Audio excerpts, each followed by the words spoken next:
こんにちは。わびチャンネルナビゲーター森前です。心拍の盆栽。この心拍というものは他の五葉松、赤松、黒松などと違い独特な評価があります。白くなっている骨の部分、シャリ、そして残された皮の部分の水水。この生きている部分と枯れている部分、これが生死を共にする姿としてとても海外も含めて人気の高いものです。ただこの20年30年の盆栽界を見れば、ほとんどのシャリを抱く作品は山鳥という天然の自然や風雪を数十年受けることで得るシャリを見せるものが多かったのですが、近年はそういう素材も激減し枯渇する中、作った心拍の丸い幹を削り込んでシャリを作り上げるというむき上げの技法が新たな作品を多く生み出しています。今目の前でご覧になっている木、絡み合う水水、捻転する幹芸とシャリが見事な木の姿を表現していますが、これももともとは実はシャリのない丸幹の培養で作られた木です。数多くそのような木が業界にあり、天然の山鳥のシャリを抱き、そして枝継ぎもしていない木となると、今展示会に飾られる日本の盆栽の中の数分の1という状態が現実です。この木などは挿し目から生まれた苗木を捻転させシャリを剥き枝を作ったので、枝継ぎではなく糸魚川心拍の小さな挿し目のない一つから生まれたものです。新しい盆栽を作り上げる、それにはいろいろな技術と道のりがあります。今日は皆さんに心拍盆栽ができるところ、つまりまだ素材の段階の皮むきからシャリを見られるまでの木に作る内容をご紹介しましょう。お楽しみください。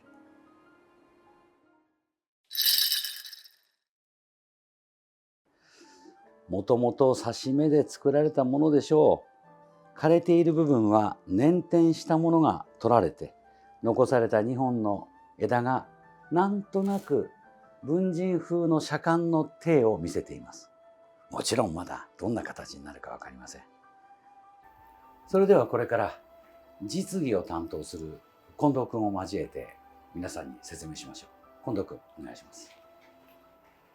ご存知のように、うちのスタッフの近藤君は作家を希望しながらうちで働いていますが、週に一度は木村正彦先生のところで実技の深い部分の研修をすでにもう1年以上やっています。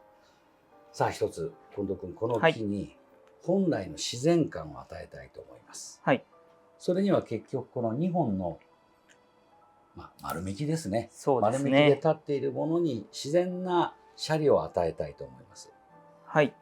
基本的にはこの木にもこちら側にはこのように枝を跳ねた、そうですね、傷跡がありますよね。はい、ですからこういうところから水水を作り上げていくということでしょうね、自然にね。そうですね。この木の場合捻転するというよりもそこをずっと剥き上げてシャリを見せるということですね。はい。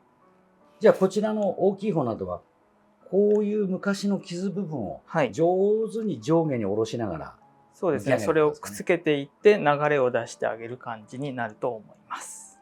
さて腕の見せ所、はい。それでやる時だけど一つ気になるのが、ここにあるこの大きな捻転シャリ。そうですね。なんか取ってしまうには惜しい。だけどこのままではお団子みたくなっている。少しやりやすいしておきましょうか。まず向こうにこう出ているこの交差している部分、これはいらないんじゃないかな。こっち側に飛び出てますからね。これをとりあえず、はい、なしにして取ってしまいましょう。こっちの方かな。とりあえず荒取りをして邪魔がないようにして、枝の伸びすぎるところも後で抜きづらくなりますからね。こう取ってあげておいて、ここは最後にどれを残すかはまだわからないから、やったところにしましょう。それと最終的に見ても皆さんどうでしょう。そう簡単になる形ですが、木はやはり置いてあった自然の姿を直していってあげることが正しいと思います。この木ですとこのような姿が基本形になると思いますが、どうでしょう。右側のが強くなっています。でも左側が立って右が流れていくときに大きすぎるんですね。少しこの頭は使わないので、邪魔な部分を取って転写にしますので、いらないところをまず取ります。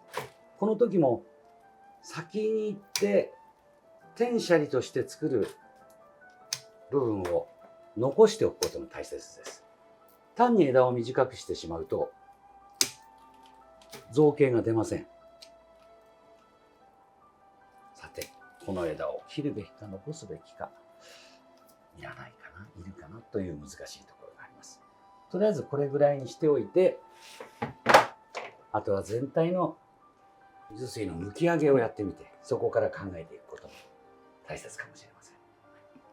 それではお願いします。よろしくお願いします。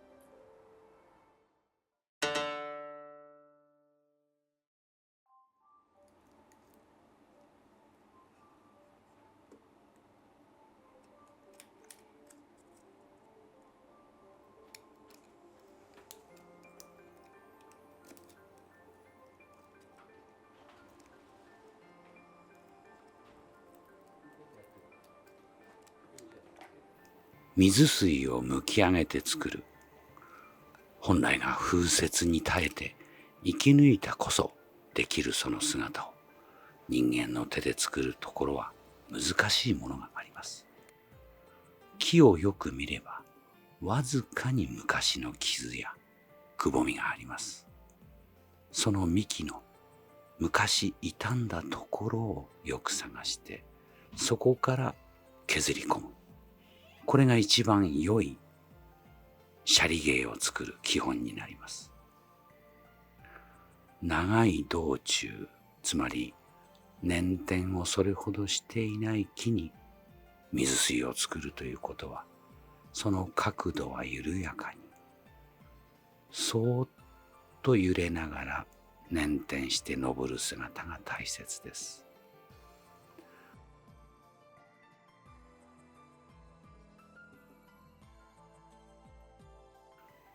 彫刻刀やのみなどいろいろな道具がありますが、木村先生一門も含めて私どもは事務用のカッターでまず樹皮と舎利の部分をきれいに切り込みを入れて分けてゆく。これを基本としています。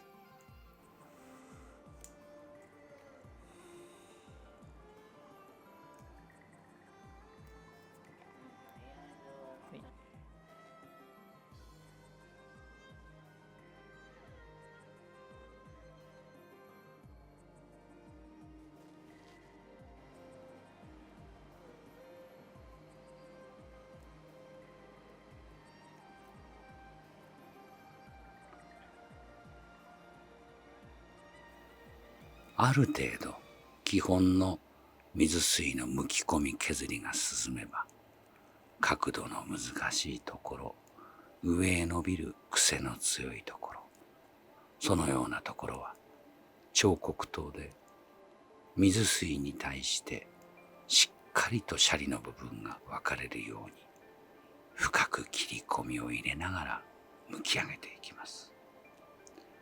この作業は本来一番適時と言われるのが6月から7月の上旬。根から水をしっかりあげて樹皮が剥きやすい時にやることが一番でもあります。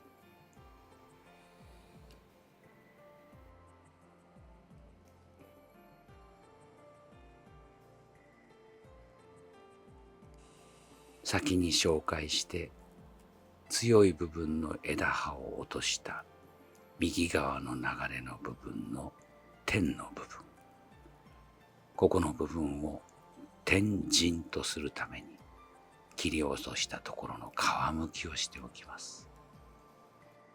自然界の姿そのままとはいかずとも、陣を作りそれが風雪に当たることで、本来背が高かった方が斜めに倒れて上が朽ちた姿を人間の手で描き出してみます。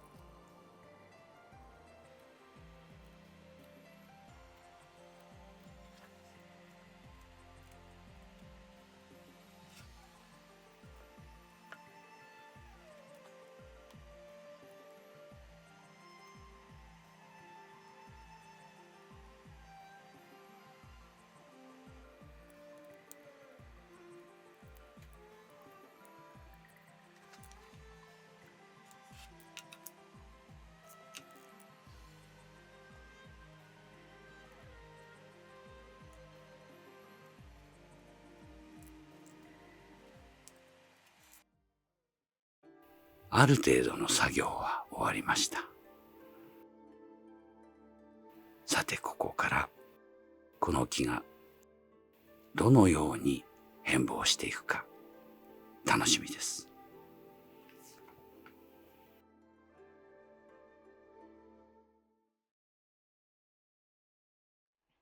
さて大体の皮の剥き込みが終わったところ、さすがにこう緩やかな線を持つ木だから、その水水の螺旋もなるべく流麗な感じですね。はい。さあここから綺麗な作りにというのを近藤さんのね大先輩である森山義彦さんの力を借りながらどのように変貌を遂げるか。これね失敗するとたまに枝が飛ぶんですが、それも近藤さんと見てみたいと思います。ありがとうございました。ありがとうございました。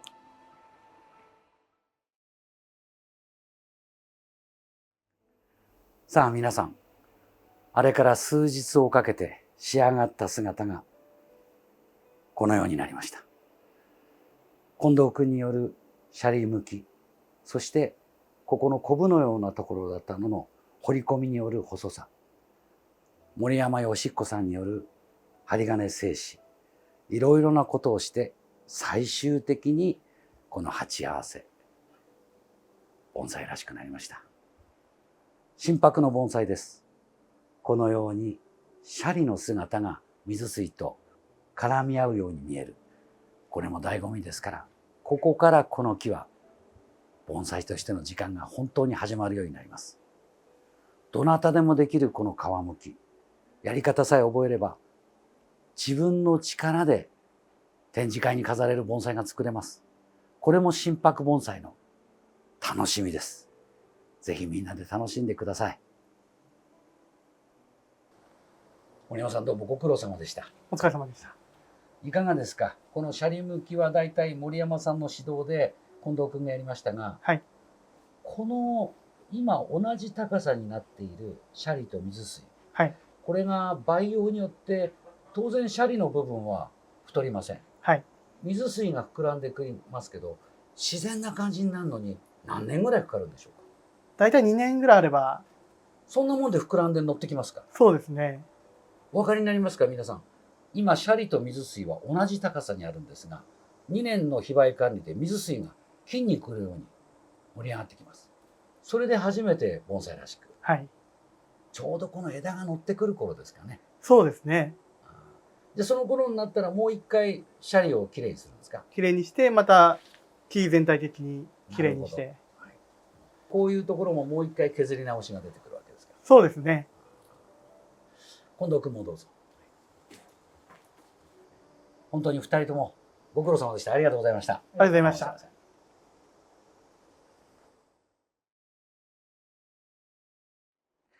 いかがだったでしょうか。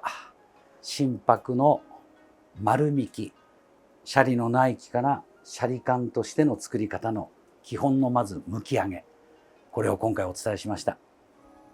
盆栽は何百年の梅木もあれば、このように畑で苗木から作られたものが生まれ変わるものもあります。